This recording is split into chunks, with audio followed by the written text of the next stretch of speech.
Welcome to خطرناک کہانیاں۔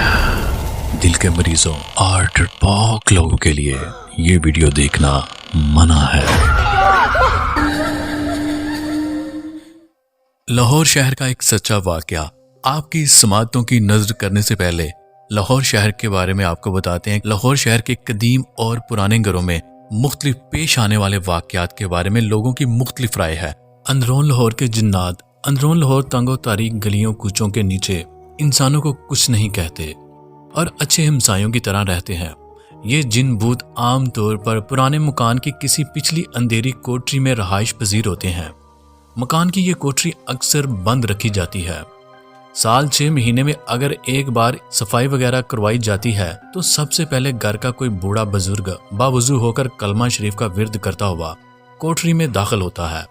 اندرون شہر لاہور کے پرانے مکانوں کی پچھلی کوٹریوں میں ایسے آلے اور طاق بھی پائے جاتے ہیں جہاں عورتیں رات کو چراغ روشن کرتی ہیں، اور ان کے بارے میں کہا جاتا ہے کہ یہاں کوئی نیک دل بزرگ کی روح رہتی ہے، اور اس بزرگ کے بارے میں یہ بھی کہا جاتا ہے کہ فلاں شخص یا فلاں عورت نے سفید لباس والے ایک بزرگ کو کوٹری سے نکلتے دیکھا ہے جو 2 قدم چل کر غائب ہو گئے تھے۔ جن بتوں کے بارے میں تو عجیب و غریب باتیں مشہور ہو جاتی ہیں۔ ہمارے رشتے کی ایک پھوپھی جان اندرون لاہور لہاری میں رہتی ہیں۔ ان کا 3 منزلہ حویلی نما مکان 200-250 سال پرانا ہے۔ ان کے مکان کا زینہ نیچے سے شروع ہو کر مکان کی چھت کے دروازے تک جاتا ہے۔ زینے میں ہر وقت اندھیرا چھایا رہتا ہے۔ مکان کی دوسری منزل کے دروازے کے پہلو میں ایک چھوٹی سی کوٹری ہے جس کے بارے میں کہا جاتا ہے کہ یہاں جنات کی ایک فیملی رہتی ہے۔ اس کوٹری میں ان کے ہاں بیاہ شادیاں ہوتی ہیں، ان کے رشتہ دار آتے جاتے ہیں۔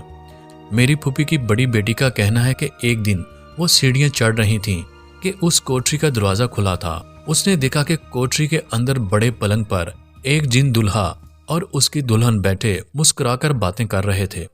گھر والے کہتے ہیں کہ انہوں نے اکثر راتوں کو ایسی آوازیں سنی ہیں کہ جیسے کوئی تیز قدم اٹھاتا سیڑھیاں چڑھ رہا ہے۔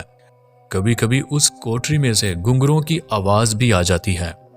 گھر والوں نے اس کوٹری کا نام شیش محل رکھا ہوا ہے۔ کوٹری میں ایک بلب ساری رات اور سارا دن جلتا رہتا ہے۔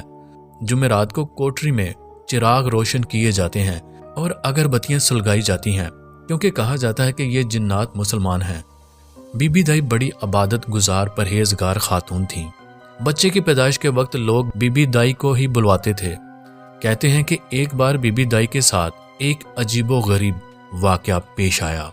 سردیوں کی رات تھی، سخت سردی پڑ رہی تھی، شہر کی گلیاں سنسان پڑی تھیں کہ کسی نے بی بی دائی کا دروازہ کھٹکھٹایا۔ بی بی دائی کا بڑا بیٹا نیچے آیا، دیکھا کہ 2 بزرگ کھڑے ہیں۔ ایک بزرگ نے کہا، ہماری بہو کے ہاں بچہ ہونے والا ہے، ہم بہن بی بی دائی کو لینے آئے ہیں۔ بی بی دائی کو پتہ چلا تو اس نے پوچھا کہاں جانا ہوگا۔ اس بزرگ نے کہا قریب ہی جانا ہے، ہم تانگا ساتھ لائے ہیں، ہم آپ کو واپس بھی چھوڑ جائیں گے، آپ کی بڑی مہربانی ہوگی، ہم آپ کو منہ مانگی فیس دیں گے۔ بی بی دائی راضی ہو گئیں۔ بی بی دائی کا بیان ہے کہ تانگے کا کوچوان اگلی سیٹ پر خاموش بیٹھا تھا۔ دونوں بزرگ بھی تانگے کی اگلی سیٹ پر بیٹھ گئے اور تانگا مسجد دروازے سے نکل کر دریائے رابی کی طرف ہو گیا۔ بی بی دائی نے سردی سے بچنے کے لیے گرم اونی چادر اوڑھ رکھی تھی۔ دونوں بزرگ خاموش تھے۔ بی بی دائی کوئی بات کرتی تو وہ بھی جواب دے دیتے۔ تانگا جب سڑک سے اتر کر دریا کے پرانے ذخیرے کی طرف مڑا تو بی بی دائی نے پوچھا، بھائی جان آپ کا مکان ابھی کتنی دور ہے؟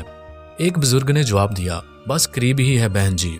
بی بی دائی کا کہنا ہے کہ جب تانگا ذخیرے کے درختوں سے نکل کر دریا کے کنارے کنارے چل پڑا تو میں گھبرا گئی۔ آدھی رات کا وقت، اجاڑ سنسان جگہ، اجنبی لوگ، بی بی دائی کو خوف محسوس ہونے لگا، مگر ہمت کر کے اس نے ایک بار پھر پوچھ لیا، آپ کا مکان کس جگہ پر ہے؟ بزرگ نے کہا، گھبرائے نہیں بہن جی، مکان قریب ہی ہے۔ آخر کار دریا کے کنارے درختوں کے نیچے ایک جھونپڑی کے پاس آ کر تانگا رک گیا۔ جھونپڑی کے اندر لالٹین روشن تھی۔ ایک بزرگ خاتون جھونپڑی کے باہر کھڑی انتظار کر رہی تھی۔ بی بی دائی نے خاتون کو دیکھا تو اسے کچھ حوصلہ ہوا۔ دونوں بزرگ جھونپڑی کے باہر ایک طرف ہو کر بیٹھ گئے۔ بزرگ خاتون بی بی دائی کو جھونپڑی میں لے گئیں۔ بی بی دائی کا کہنا ہے کہ اندر ایک خوبصورت جوان لڑکی پلنگ پر لیٹی تھی۔ بچے کی پیدائش کا وقت قریب تھا۔ بچہ پیدا ہو گیا۔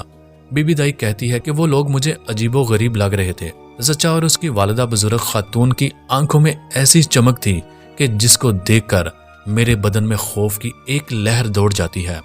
زچا کے ہاں بیٹا پیدا ہوا تھا۔ پیدا ہونے والے بچے کی آنکھوں میں بھی جب میں نے وہی مافوق الفطرت چمک دیکھی تو میں جلدی سے جھونپڑی سے باہر آ گئی۔ باہر مجھے چھوڑنے کے لیے تانگا کھڑا تھا۔ میں جلدی سے تانگے میں بیٹھ گئی۔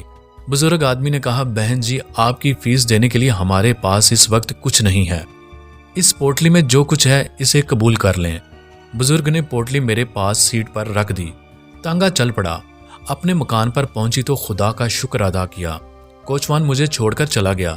میرے بیٹے نے ناراض ہو کر کہا، اماں اتنی سردی اور رات کے وقت تمہیں نہیں جانا چاہیے تھا۔ یہ کون لوگ تھے؟ بی بی دائی نے کہا، کوئی غریب و غربا خانہ بدوش تھے۔ میری فیس دینے کے لیے بھی ان کے پاس پیسے نہیں تھے۔ یہ پوٹلی دے دی ہے کہ اسے قبول کرو۔ اوپر کمرے میں آ کر بیٹے نے پوٹلی کھول کر لالٹین کی روشنی میں دیکھا کہ پوٹلی میں بجھے ہوئے کوئلے تھے۔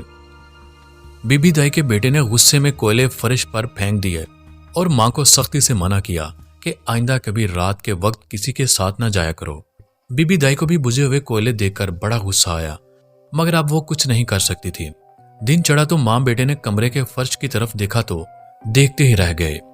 فرش پر جہاں بیٹے نے رات کو بجھے ہوئے کوئلے پھینکے تھے وہاں اب سونے کی ڈلیاں بکھری ہوئی تھیں۔